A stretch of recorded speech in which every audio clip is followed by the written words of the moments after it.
One woman who was not inside of the Fuhrerbunker during the final days of the Second World War in Europe was the sister of Eva Braun, Gretl. Gretl would give birth a week after the death of Hitler and her sister Eva, and she then named her daughter after her much-loved sister. But her husband, a man who has been described as one of the most horrific and awful Nazis of them all, was also killed, having been executed upon the orders of the Führer. At the end of the war, Gretl Braun had very few people left. All of those whom she had loved and cared about had been killed inside of Berlin. However, she enjoyed a life for many years mixing in the Nazi inner circle, and she was someone who lived a very lavish life inside of Hitler's palaces and mountain retreats. There is much documented about the life of Gretl Braun in the war years and before, and she was almost a constant companion of her sister, who would then go on to marry Adolf Hitler. But what happened to her after World War II? To support our channel, please make sure to subscribe. Margareta Bertha Gretl Braun was born on the 31st of August 1915 inside of Munich, and she was the youngest of the Braun sisters.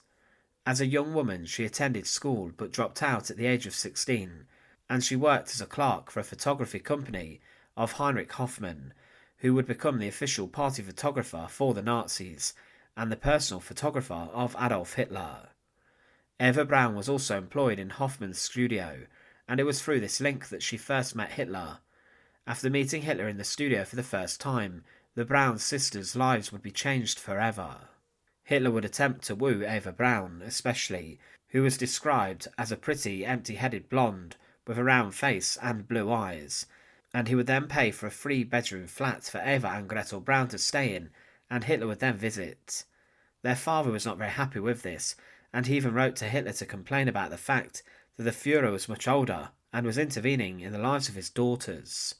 Inside of their flat, the Braun sisters held many parties with senior Nazis, but Gretl remained in the shadows and regularly visited Hitler's other houses and complexes, such as the Berghof in Salzburg. It was said of Gretl and Eva that they were charming young ladies who gave generous tips, sometimes a cigar, even to the postman. Hitler spent more and more time with Eva Braun, and Gretl was often there a lot. He was more smitten with Eva, and he was actually rather offended by the smoking that Gretl regularly did.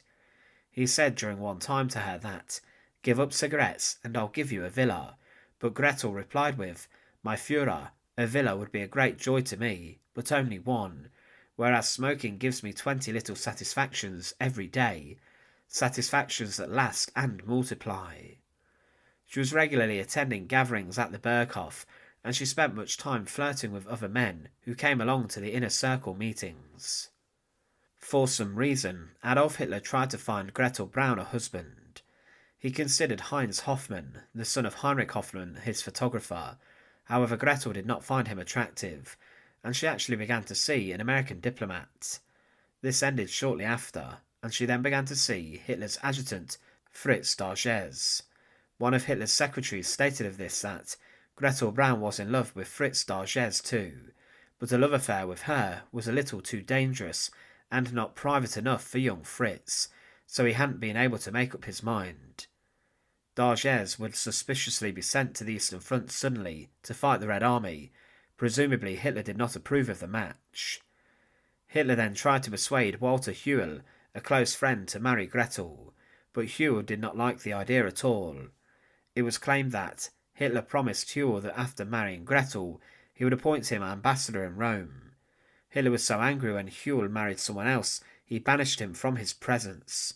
However, he eventually forgave him, and he returned to the inner circle. It's not known why Hitler believed that he was in a position to marry off his girlfriend's sister, but Gretl then got herself involved with Hermann Fegelein, Himmler's SS liaison to Hitler. Fegelein was a terrible war criminal, and it was said of him that Hermann Fegelein was a daring cavalryman type. He had a very large nose, and wore the Knight's Cross with oak leaves and swords. No wonder he was used to women flocking around him. In addition, he had a refreshing, sometimes very dry wit, and never minced his words.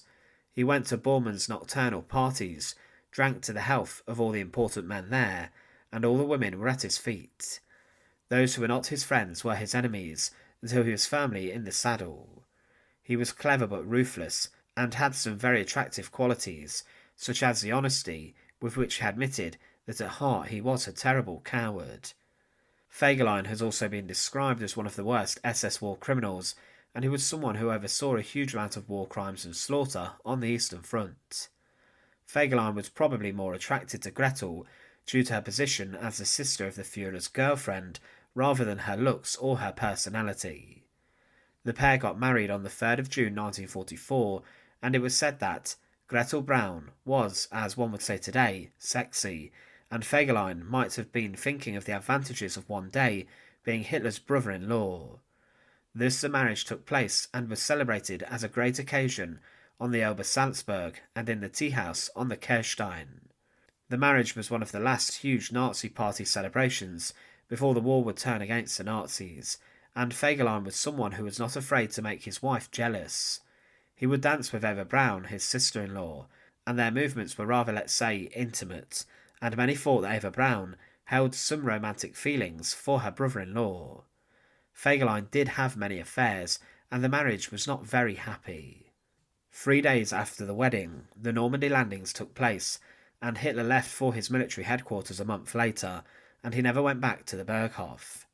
Gretl Braun in January 1945 did go with her sister Eva to the Reich Chancellery in Berlin, and the Fuhrerbunker, where Hitler would spend the last few months of his life.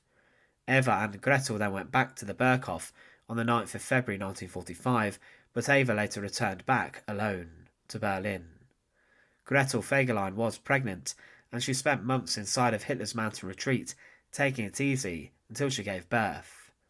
Eva during this time remained by Hitler's side, and she wrote a final letter on the 23rd of April 1945 to Gretl, and inside of this was a request for her sister to destroy all of her papers related to Nazi state business, and also personal letters Eva ordered should be buried or kept by Gretl.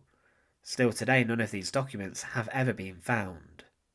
Gretl's husband, Hermann Fegelein, was in Berlin in the final days of the war in Europe too, but on the 28th of April 1945 he was arrested after fleeing the Fuhrerbunker and was found blind drunk.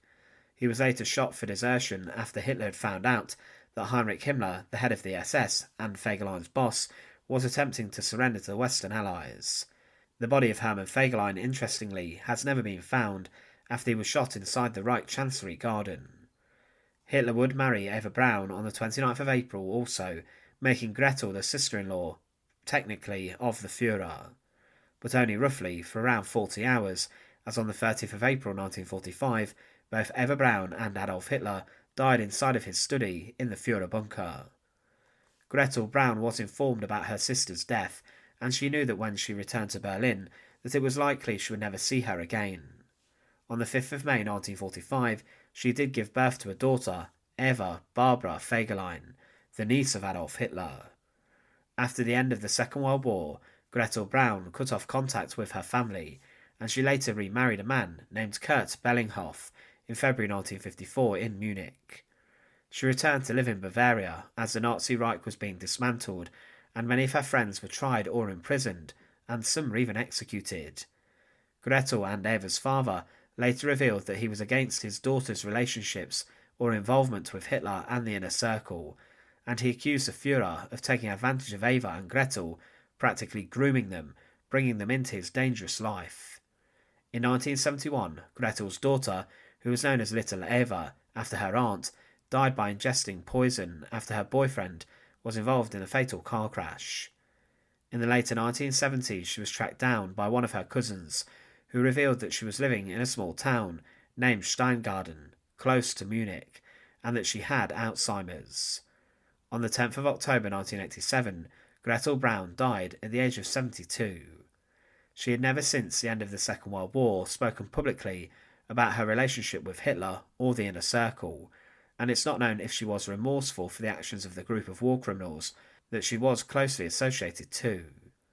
She was buried inside of the Neue Friedhof Ruhpolding in Bavaria, and her grave is one which carries the remains of her daughter and her second husband, who were also interred in that same plot. Gretl Braun was a sister-in-law of Adolf Hitler, and she would die in obscurity decades after the end of the Second World War. She would never speak out about what happened inside of the leadership of the Nazi Party, and she died taking these secrets with her to the grave. Thanks for watching. To support our channel, please make sure to subscribe, and once again, thank you so much for watching.